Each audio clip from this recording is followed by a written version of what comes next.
Hey guys, we are back and it's part three of my Halloween Decorate With Me series. Today I am tackling the kitchen, coffee bar, our dining table, and I have a delicious recipe for you.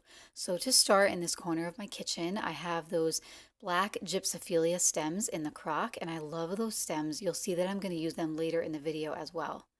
I found that adorable petal lane frame at Home Goods, so I had to pick it up, and that's going to cover my outlet.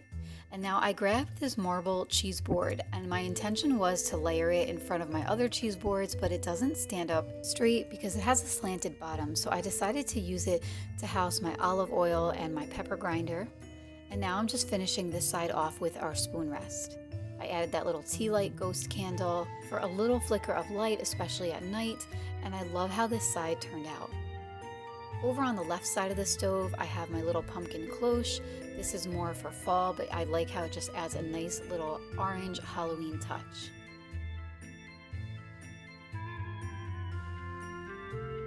I love swapping out my tea towels, and I found these adorable tea towels at Home Goods as well, and I think it just completes that look with that black and white spooky Halloween feel. Now over on our island, I'm going to start out with my black square tray. And I'm adding in this aged vase. This was a much different color vase, but I painted it last Halloween and I brought it out again this year, and I love it. I think it pairs really nicely with these oversized oak branches. And to bring in a nice fall scent, I have my butternut pumpkin candle, and I paired it in my vintage scoop with some filler there and added some coasters for functionality. And now this side of the kitchen island is complete.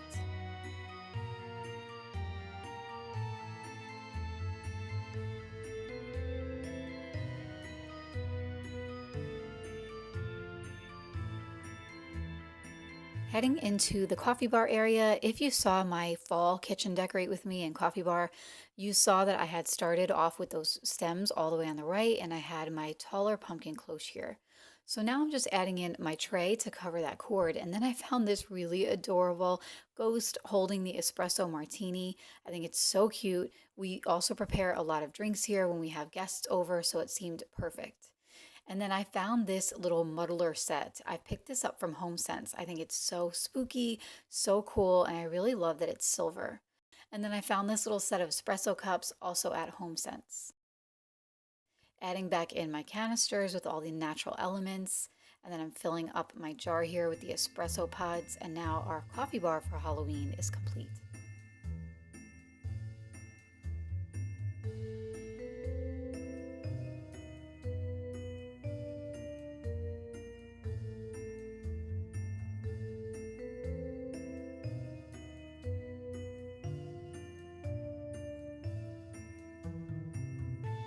I wanted to do a cool setup on our dining table. I remembered that I had purchased these little champagne flutes with the skeleton hands many, many years ago. I think even before we had kids. It was so long ago. And I wanted to bring them out because I only bring them out when we're having a Halloween party.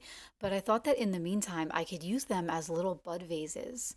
So I found this tablecloth that I had, and I'm just putting it on my table kind of in that diamond shape, and I'm bringing in these two pillar candle holders along with this riser to create some different levels in height. So now I have my champagne flutes, and I have leftover gypsophilia stems from that single order from earlier. So I decided that I was going to break some of them apart, and I want to place them inside these little champagne flutes just to use them as a bud vase. So as you'll see, I'm just sort of breaking each stem into two or three different pieces, and I'm tucking them in each of these vases. I think that this looks so spooky, so cute. I can't believe that I didn't think to do this sooner since I've had these for so many years. I just love when I can use decor for other things. So not just for drinks during a party, but I can actually use these for the entire season. So I'm just going to be spreading them out and sort of staggering them all the way down our dining table. And I'm going to put three of them here, again, just to give some different heights in the center. And I think that this just creates a really nice cohesive look. I love the idea of using repetition. So now I have these two pillar candles with the snakes wrapped around them. And as you'll see in just a few minutes, when you light them, the wax inside is actually red. So it gives like a nice creepy feel. It's great, especially if you're having a party. And these are three dollar store taper candle holders.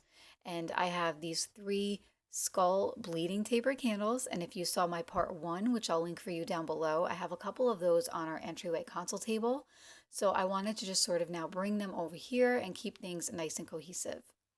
So one of my tricks, especially around the season of Halloween, is to take a little bunch of Spanish moss and place it inside the taper candle holder.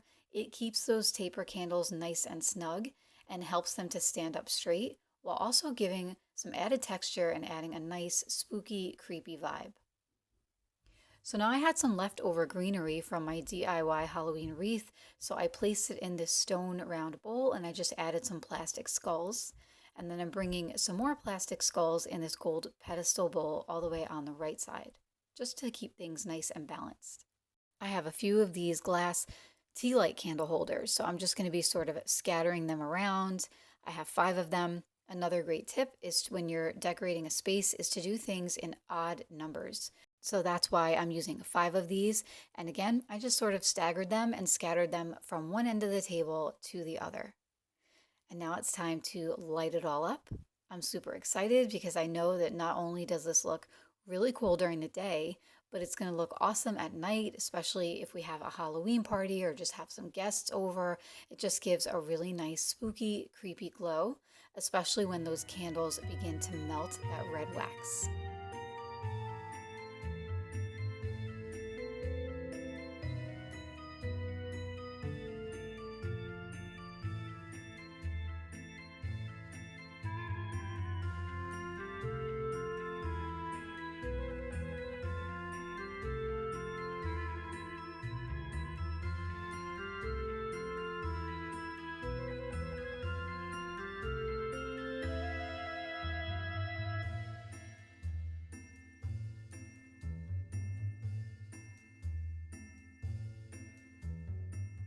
Since we're already in the kitchen, I thought that it'd be a good day to share one of my favorite recipes with you from this time of year, and that is pumpkin chocolate chip muffins. These are so delicious.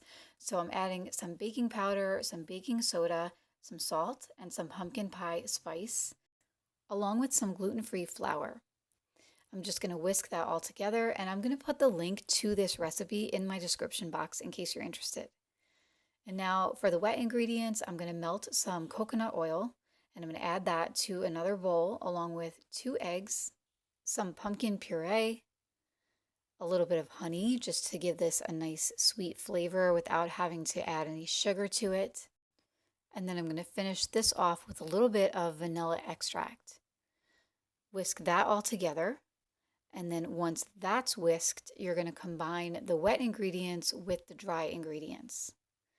And then the chocolate chips are optional, but we always love to use chocolate chips. And I remember hearing once that you should never actually measure the chocolate chips with a measuring cup, that you should let your heart do the measuring when it comes to chocolate chips. So we kind of abide by that rule. I really like the Enjoy Life dark chocolate morsels. They just add a really nice flavor without being overly sweet. And these muffins in particular are really great for like a breakfast muffin for that reason. They're not overly sweet, but they just have a really nice pumpkin fall flavor to them. And no matter how long I try to keep these, every time I make this batch, it just flies off of the counter within a matter of minutes. They are so good. So as you can see, I lined my muffin pan with some muffin liners. They are Halloween themed. And then I just put about 2/3 of mixture in each of the cups and pop it in the oven at 350 degrees. And if you like recipes like this, by the way, definitely check out my part 2 of my Halloween Decorate With Me. I made these creepy witch's fingers breadsticks and they came out really cool. But now that these are out of the oven, they are so delicious. So I'm gonna place them on this little pedestal dessert case. It comes with a glass cloche, as you'll see in just a couple minutes. These muffins do not last long in my house. They definitely get eaten up really quickly, but I have to just display them a little bit in my kitchen just to set the mood, even if only for the afternoon.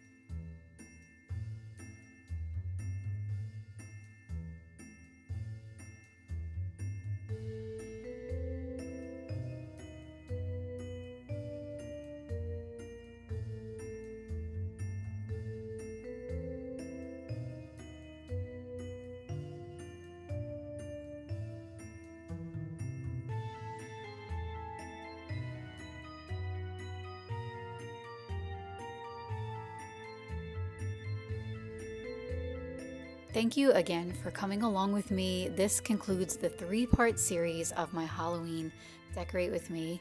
I really hope that you enjoyed this series, and I would love to know if you did. I've never done a series like this before, so leave me a comment down below and let me know what you guys think. I had a lot of fun bringing you along with me to all the different areas of my home. So if you did like this video, I would love it if you could give it a thumbs up. It's a free way to support my channel. I always appreciate you all. And if you do like my videos, I'd love it if you would subscribe to my channel. Make sure you have your notifications turned on so that you never miss a video. I have a lot of great videos coming down the line, such as DIYs, shop with me's, decorate with me's, and more. Thank you again so much for being here, and I will see you next time. Take care.